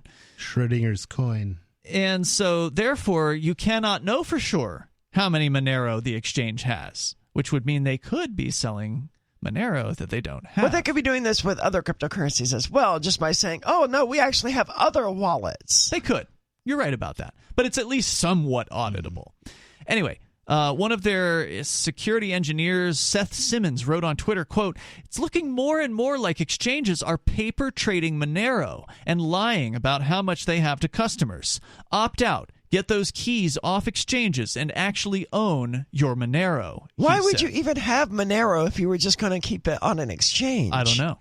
I understand you have to go to the exchange to buy it, but why not immediately withdraw it? And this is a good question. I want to have a privacy coin, but I want to have it in the least private way possible. Right. And where it's not even actually mined. So I don't even want to have a privacy coin. I just want to be able to say, hey, look, guys, in theory, I technically can access per some conditions. Yeah, if they don't freeze withdrawals. Well, Monero was actually... To be fair, among the coins that I was day trading back in the day. So I did have Monero, and I did have it on an exchange. And the reason is because I didn't have it because it was... Well, I had it partially because it was a privacy coin, but because I thought that was going to come into vogue. Not yet. And that it would be profitable. Yeah, maybe someday it will. But that does give a good excuse. I think it inevitably will. That is a good reason why somebody would keep coins on an exchange, is if they're constantly trading them, right? Yeah. That makes some sense. But that said, these exchanges cannot be trusted. And as one of them pointed out on Reddit, quote, we're withdrawing Monero from exchanges, a person named Bawdy Anarchist wrote on r/cryptocurrency. He said further, any exchange that hasn't disabled withdrawals, which many of them have already, we're pulling our funds, he said, and that was uploaded. Are the exchanges halting withdrawals as a response to the run on Monero? I don't know. Or is it unrelated? A good question. That much is not clear. He wrote that the obfuscated ledger technology for Monero has made it possible for exchanges to misrepresent their reserves and sell Monero that they don't actually hold. He said exchanges can do this because they believe most Monero holders won't seek to withdraw their funds. And why they would believe that, I don't know. Maybe there really is a huge problem in crypto where people just do not know how to run their own wallets. I suspect that is a huge problem in crypto. I would speculate that problem exists in most places that aren't New Hampshire and maybe Tokyo. So now members of the Monero community are coordinating efforts to withdraw their Monero from as many exchanges as possible to see if they're right. The 32nd largest cryptocurrency by market cap at about $4.2 billion. According to CoinMarketCap.com, Monero was a privacy coin launched in 2014 from a hard fork of Bytecoin. Monero means coin in Esperanto, the international language invented in the 19th century. And it's currently, as of this weekend, was trading for around $237. And then they get into a little bit more about zero-knowledge proofs and so on. One more tweet from another supporter, quote, "What better way to celebrate the birth of true digital cash than to coordinate a centralized exchange Monero bank run?" And I got to say, I support this. I think every cryptocurrency should do it, not just Monero. Yeah. Get all of your cryptocurrency off of the exchanges. Not just to audit them and make sure they actually have it, just because it's a better idea for you to have it. Yeah, for the principle of self-custody of your funds. These exchanges can be targeted by governments. They can be targeted by hackers. And they are just not safe in any way, shape, or form. The number is 603-283-6160. They can also just freeze your account at any time that they want to and force you to jump through all kinds of hoops just to get back into it. It's ridiculous. More coming up.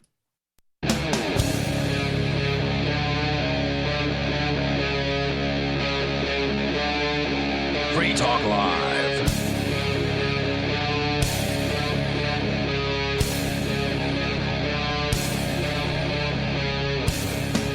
This is Free Talk Live. You can join us here. The number is 603-283-6160. That's 603-283-6160. Photos are showing up on social media tonight of people who are on airlines that are getting announcements over the cabin radio system where pilots are saying to the folks that are flying, you can take your masks off.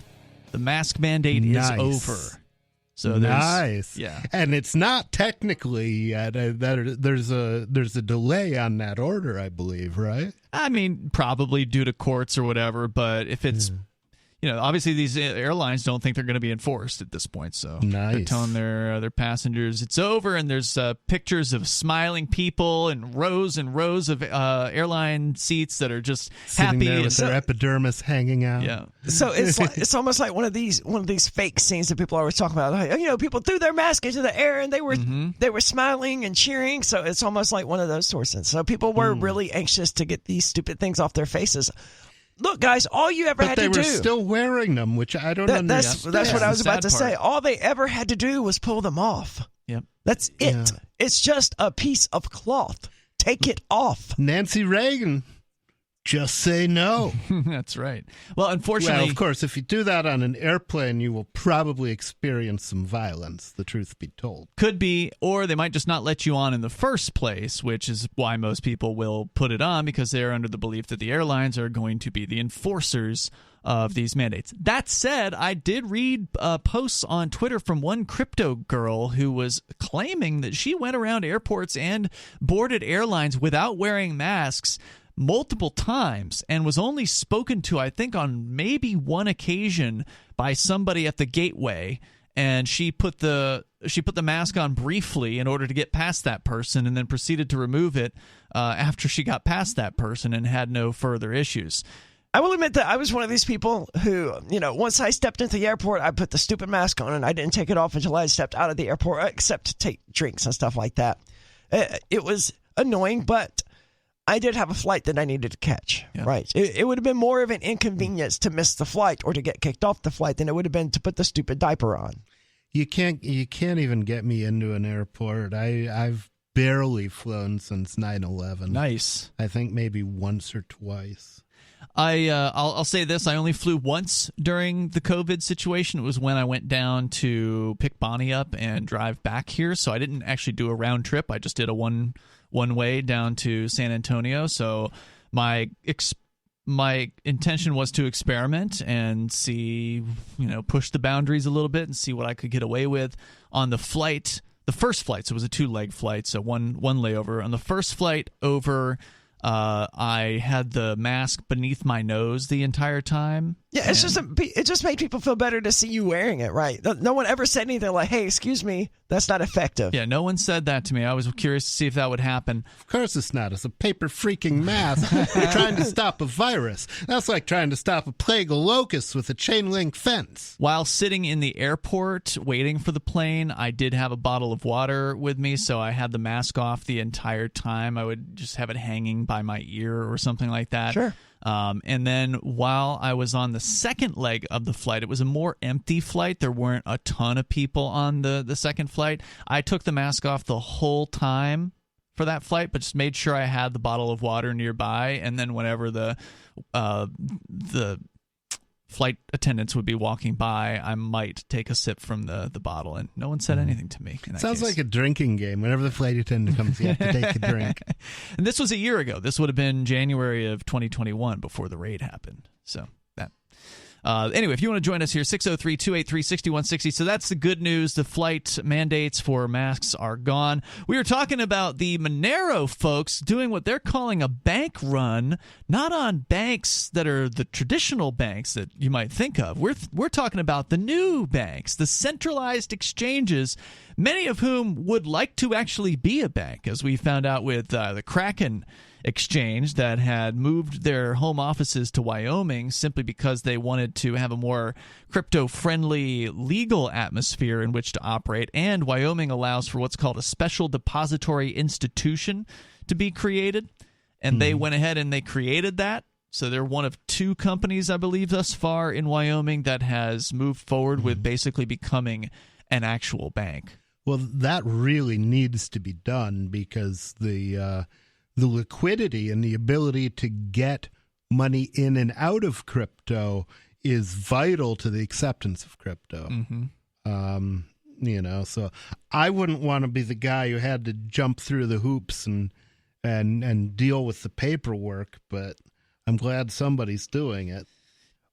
Yeah, I don't blame them for doing it. And to the guy who is the CEO of Kraken's defense, I think his name is Jesse Powell. I follow him on Twitter, and he's very libertarian in the things that he posts. He's hardcore. I would say he's a hardcore voluntarist-sounding character.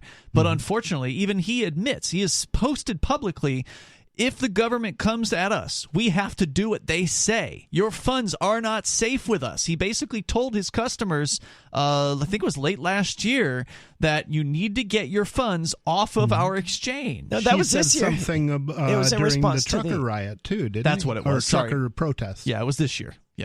Yeah, we read that on the air. So kudos to him. It was a surprising statement. Yeah, kudos to him for that. But again, as he admitted, they are completely controlled by the state, and they have to do whatever it is that they're told to do. So I support. Well, you don't put together a multi-million or billion-dollar company. I don't know how big it is, and it's then big. Just look to give it away to the state. Yeah, especially if you're a libertarian who wants to give the state $1 billion to use to be tyrants. That's a great point. Well, it's an interesting question, right? Like, if you are a cryptocurrency believer, how do you get cryptocurrency into the hands of the masses? And they have to first want the cryptocurrency, right? They have to be able to spend it somewhere or something like that. That cryptocurrency in just a decade has come as far as it did, as it has. It's amazing when you stop to think about it. No doubt about it. Well, we tried to do to help people get cryptocurrency into their hands, and we were targeted by the government and taken down and assets confiscated and now facing dozens of years behind bars for our efforts. So if you want to learn more at thecrypto6.com, you can go and do that. But I do support what the Monero fans are doing with this withdraw your Monero from the exchanges. I like what you say, Aria, withdraw everything from the exchange. If you're going to use a centralized exchange, the only thing you should have on that centralized exchange is the crypto that you intend to trade. And once you're done trading it, you should get it off of that exchange immediately. Because it is way too risky to leave that in their hands. And I would expect Monero people to be aware of that, right?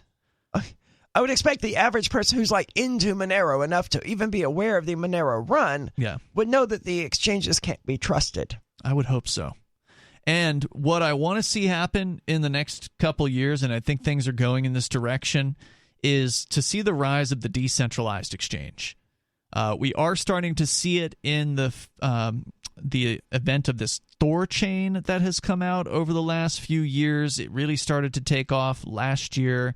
There were a couple of hacks that happened over the summer. They opened up and got some audits going on for their code, and they have reached levels of success that I think a lot of people didn't see coming. They've added new chains. They added Dogecoin to Thorchain. They're adding more as time goes on, and it's a very exciting thing because it allows people to exchange for the first time ever major cryptocurrencies like Bitcoin, Ethereum, Bitcoin Cash, and others.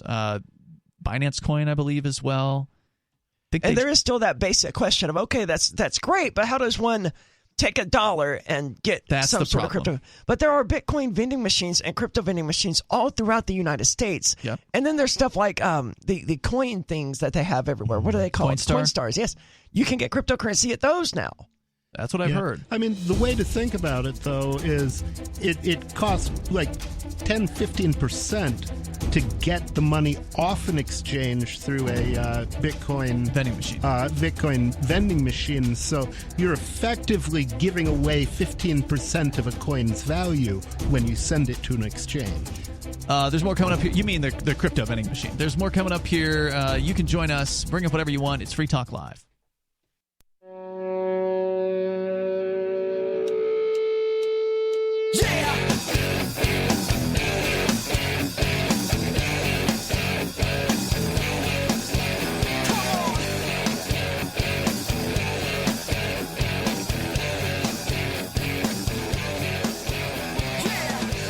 It's Free Talk Live. Phones are open here. You can join us at 603-283-6160. That's 603-283-6160. Joining you in the studio tonight, you've got Ian. Nobody. And Aria. Lots of interesting stuff in the news. In the crypto world, we're sharing with you the Monero fans are planning what they're calling a bank run. They're going to be withdrawing their Monero from centralized exchanges. At least the exchanges that are allowing people to withdraw their Monero. Apparently, according to some of the Monero fans, many of these centralized exchanges have, quote-unquote, paused withdrawals for Monero, which is very suspicious. Do they have any excuse for that? Because, I mean, that's not the kind of customer service that I would want from an exchange. It's not what I would want, but it's what I would expect. If there's Monero that belongs to me, I expect to be able to withdraw it. Yeah, I don't know, nobody, what those exchanges would be saying. Usually, with my experience on centralized exchanges, usually if a withdrawal is frozen, the excuse is usually upgrades. So, and sometimes it's true. Like if there's an upgrade to the Monero network, for instance, if there's a new client that's come out, then yeah, the exchange does need to implement that on their back-end system to be up to date with how that thing is running. I don't know if that's going on with Monero right now, but it certainly is very suspicious that multiple exchanges are freezing withdrawals. And the fact is, just like with a bank, when you put money into a bank, it's quote-unquote yours, but you have no control over it. So if the bank wants to, put it on hold for some amount of time, there's very little that you can do besides complain to them about that. You are giving them custody of your funds. And the same thing's true with these crypto exchanges. I mean, a lot of these crypto exchanges have, delays built into the system where they have a schedule where they only process withdrawals 3 or 4 times a day, something along those lines. That's true, yeah. Some do. So I would be very surprised to find that, there are multiple worldwide exchanges offering Monero, and they're not using these sorts of schemes where, we only process withdrawals 4 times a day. So it's possible some of these people are like, look, they put a hold on my withdrawal, but no, really they just process, withdrawals at noon and midnight or whatever. No, I don't think that's what we're talking about. We're talking about exchanges where it's completely blocked out, where you can have the Monero on the exchange, you can trade it into something else on the exchange, you just can't withdraw it from the exchange. And so the question is, when will they loosen that up? When will they allow withdrawals again? Well, if they are scamming, if these exchanges are being dishonest, as the Monero fans believe, and they don't actually have the Monero that they are representing that they have, then they definitely don't want you to be able to withdraw it, do they? That's an important question. If the exchanges did not have the Monero that they were supposed to have, how would they behave? What would they do when people began attempting to withdraw Monero? Well, they would exactly what they're doing. Yes, exactly what they're doing. Very suspicious. So I did mention Thorchain as an alternative. We've heard of decentralized exchanges before. There have been, let's see, there's a bunch of them in Ethereum. So there's a ton of them. There's Uniswap. There's, let's see, SushiSwap is another one. AirSwap was one of the first ERC20 tokens that I ever was really interested in. Interested enough to actually take part in its ICO, its initial coin offering, where you could buy it cheaply. Man, I lost so much money on that stupid thing. Crashed and burned. Yeah, it worked for other useless Ethereum tokens that no one else wanted. Did it go away? Is the thing there still? I don't know. I imagine it still exists. Not that you could go and legally look, because we're all on ridiculous bail conditions. But I'm still able to research these things, and I'm interested in following the development, especially of decentralized finance, because and for listeners that aren't familiar, DeFi, as they call it, decentralized finance, is a term that came about within the last couple of years. So after the whole Ethereum ICO craze that happened that you mentioned, the initial coin offering. I'm glad that craze went away. Yeah, I mean, it's an NFT craze now, but that's going to go away eventually too. After the ICO craze, this whole DeFi thing really started to come out and take off, and it's a very interesting world, decentralized finance, as opposed to centralized finance. So centralized finance would be a company like a bank where you would go and ask if you can get a loan and maybe put your car title up for collateral or whatever to get the loan. And decentralized finance is where you don't have to ask anyone. All you have to do is have the collateral. And if you have the collateral, you can get a loan in some other form of crypto. So this is one example. I never just understood that, though. If you have the collateral, why do you need the loan? Let me explain that.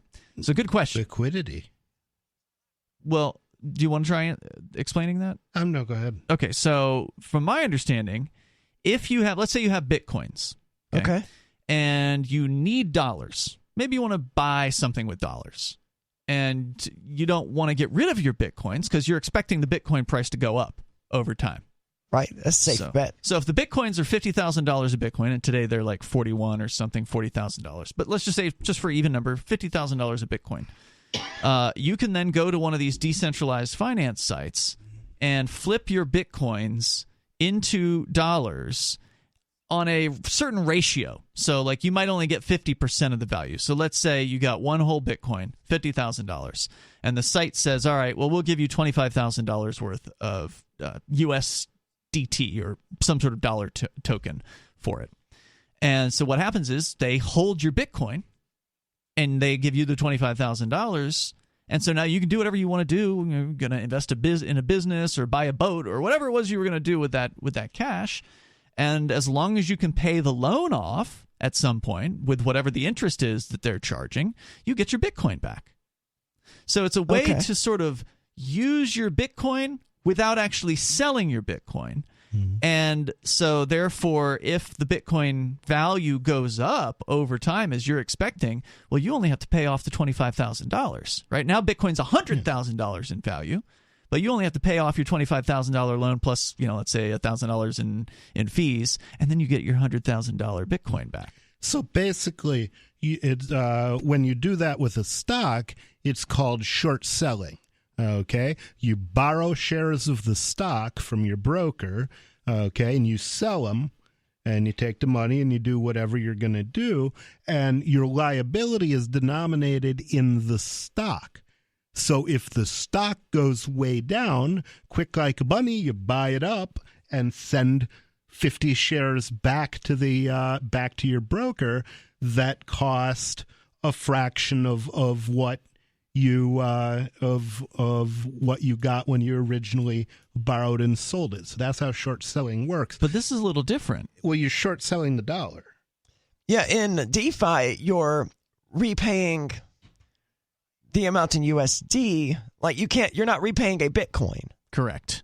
You're repaying $25,000 unless you're borrowing Bitcoin, which you can also do with DeFi. So you could, if you've got a bunch of which USD, would put you in a short position against Bitcoin. Yeah. So there's more coming up here. It's very interesting. But the key to this is to don't ask anyone's permission. You don't have to sit in front of a banker or a loan officer or something like that. You don't have to fill out any forms. They don't even know who you are.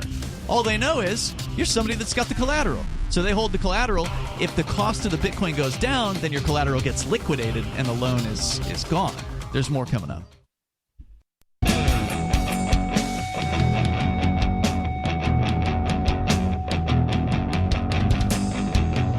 It is Free Talk Live. You can join us here. You can bring up whatever's on your mind at 603-283-6160. That's 603-283-6160. You can join us online at freetalklive.com. We do have our social media site.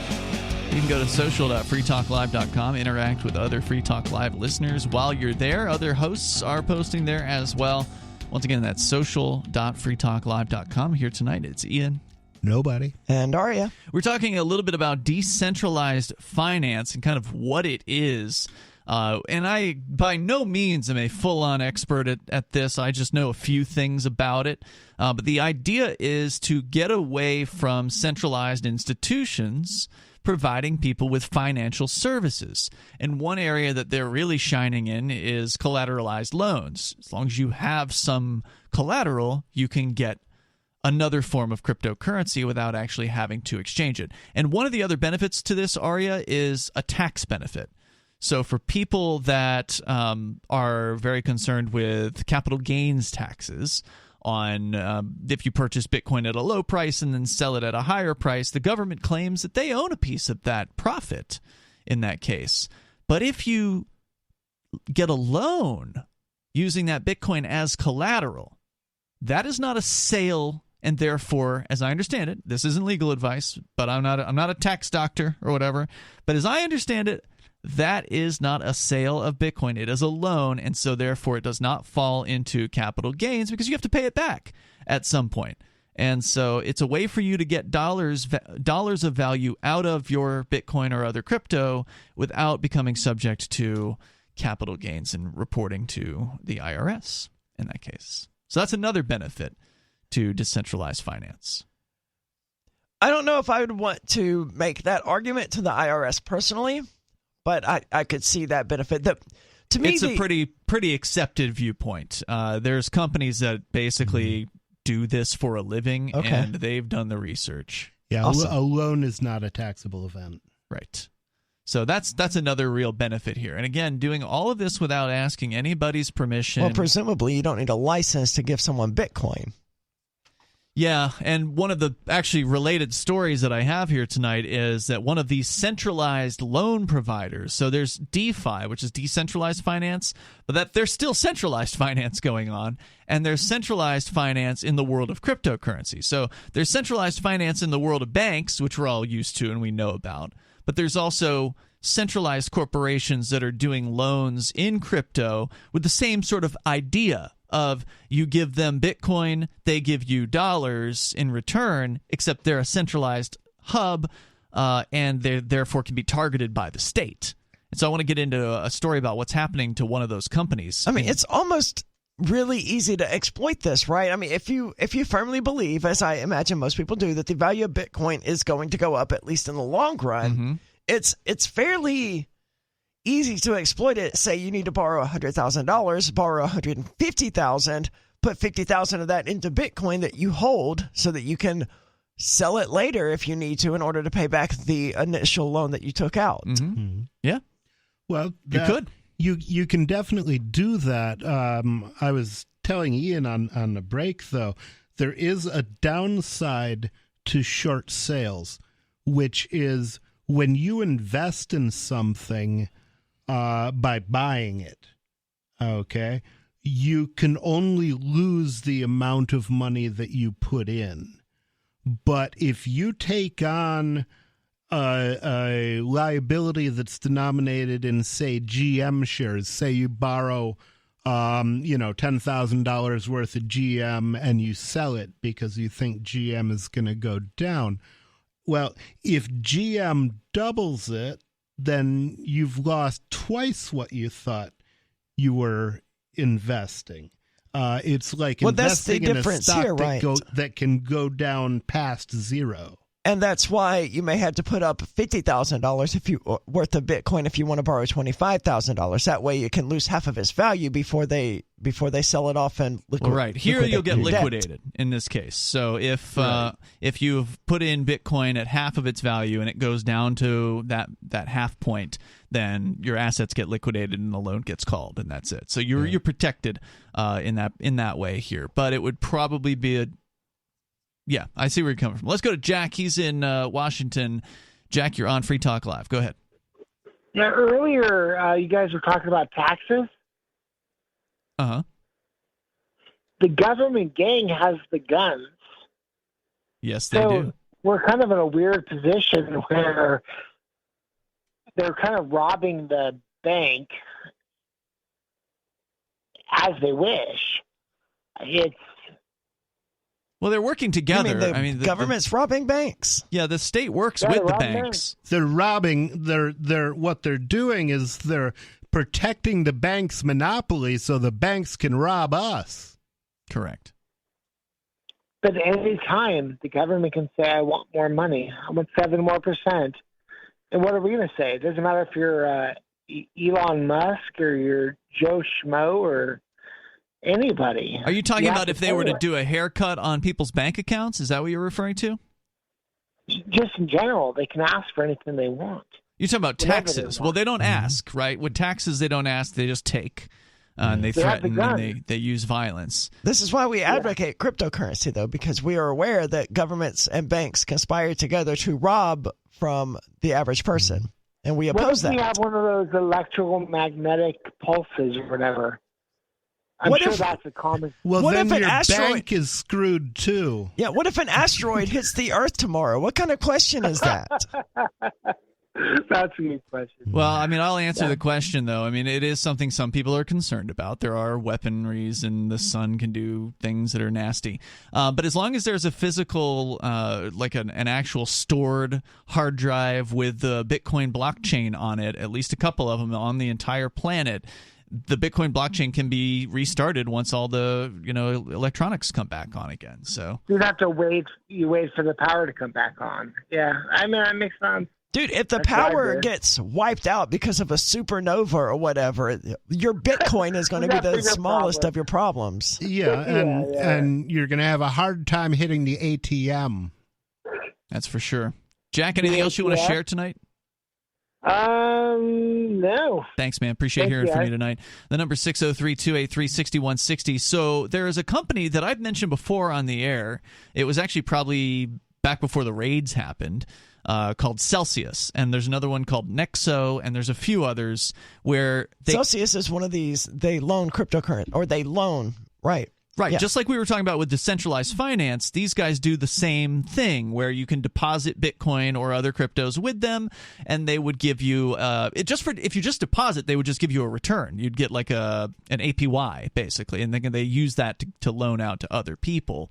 And they actually give you a decent interest rate versus a bank, which is like 0.0025% or some nonsense like that. These they did Bitcoin. Oh. That's the news. So Celsius. What are they down to?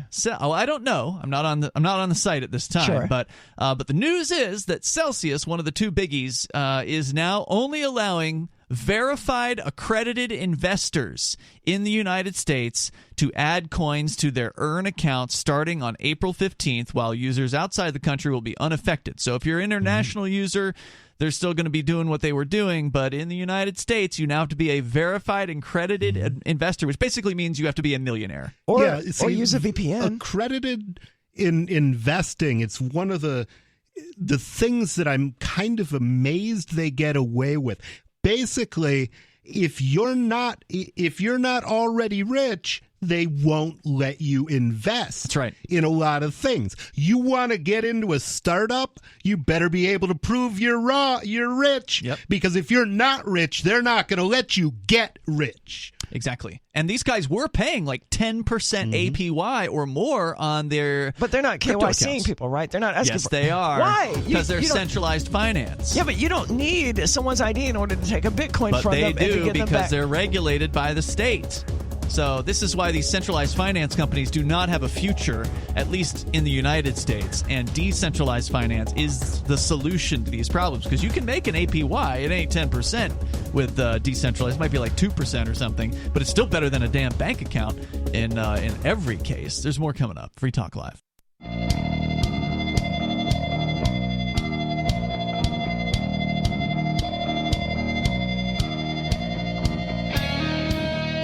It is Free Talk Live. Phones are open here. You can join us at 603-283-6160. We're talking about some of the changes in the world of cryptocurrency affecting centralized finance corporations, companies like Celsius, which is now no longer going to be offering any kind of earn feature for U.S.-based users. It used to be that you could take your cryptocurrency. Oh, so even if you already have cryptocurrency on their platform, they're actually going to grandfather those people in. Okay. According to this announcement. So those people are still going to be okay for now. See, I don't know. That's a good thing, but getting grandfathered never sounds like a good experience to me. I got grandfathered. Oh, you poor bastard.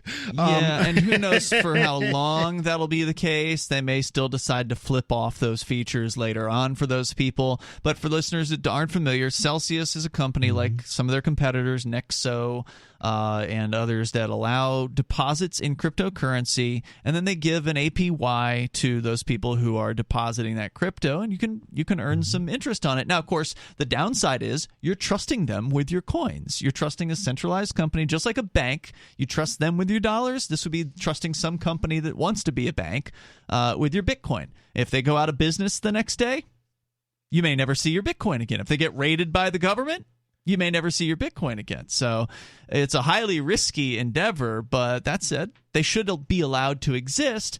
But according to their announcement last week, Celsius said they are going to stop allowing their customers to deposit into the earn accounts as of this last Friday unless you are an accredited investor.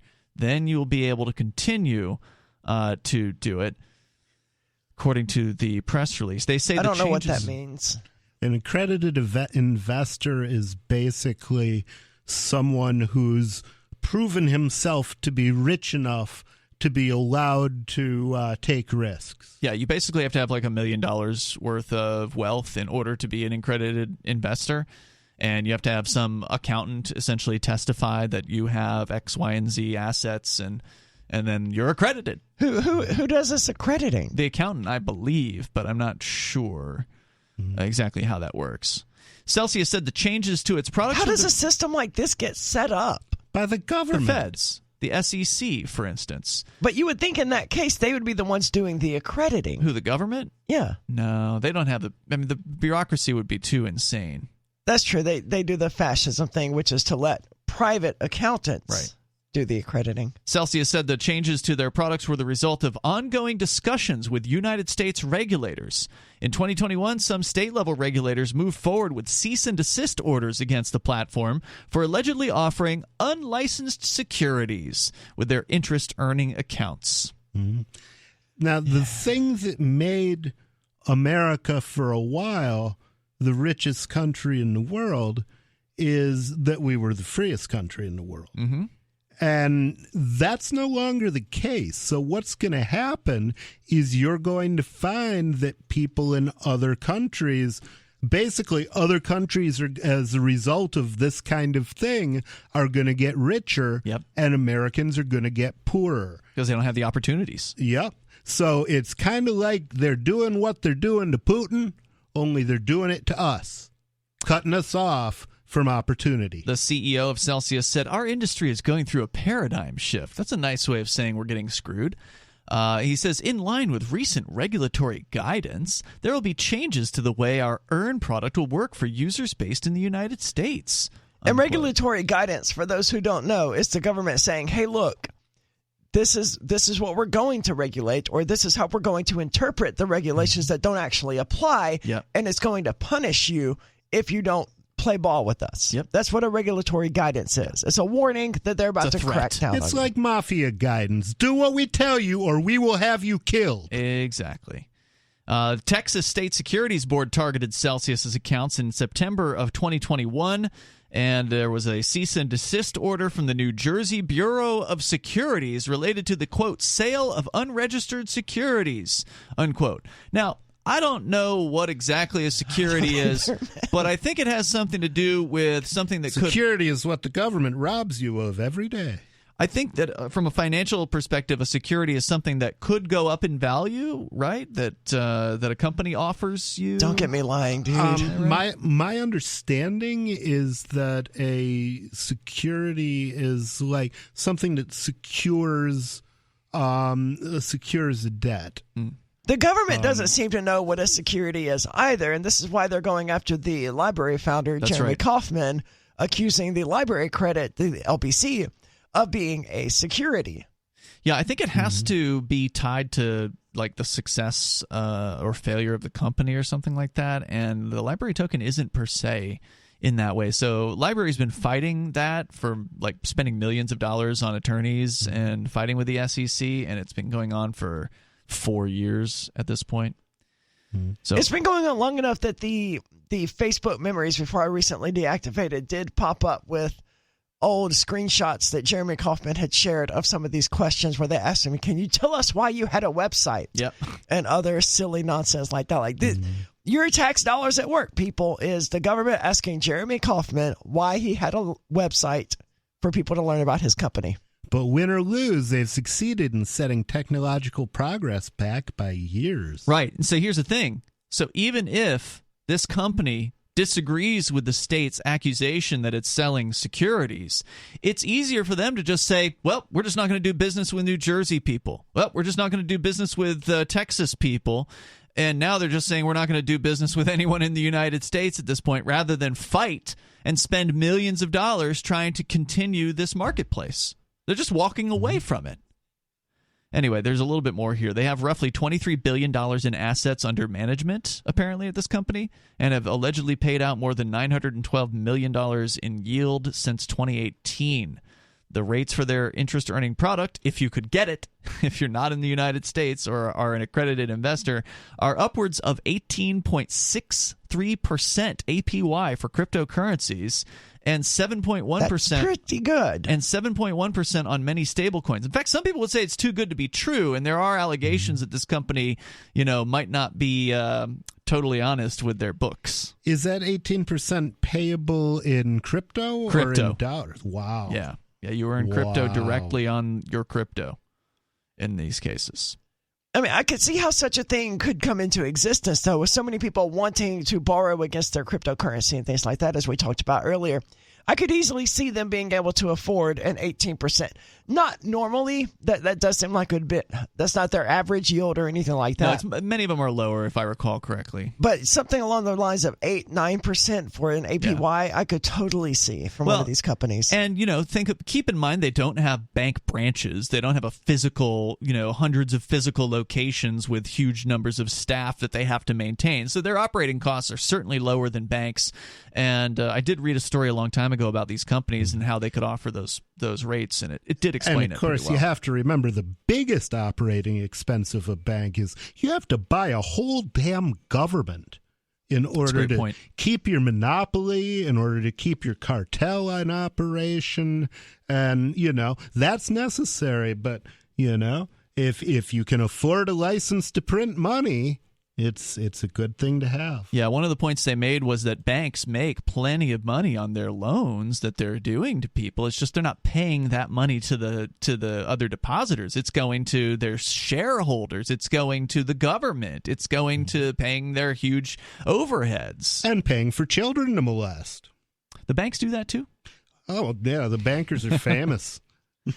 So with a little bit of good news to wrap things out here, we've talked about stablecoins on this program before. They are usually dollar pegged, but they could be euro pegged or Korean won pegged or whatever. They're cryptocurrency tokens that are ostensibly pegged to the asset that they supposedly are backed by.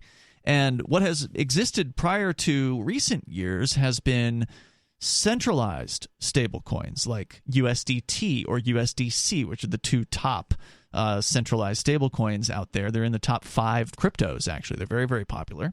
But there are now these things called algorithmic stablecoins, which are not backed by actual dollars sitting in a bank account, and instead are backed by technology and or other cryptocurrencies. And it's very interesting how these things are set up.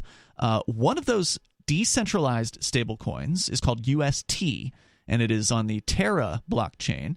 And it has now taken the third most market cap, the third largest stablecoin position from Binance's dollar stablecoin. It just flipped Binance within the last weekend. This past weekend is now number 3. So the algorithmic stablecoin, the top dog is UST. And if you haven't looked into it, if you're into cryptocurrency, I highly recommend you check out Terra.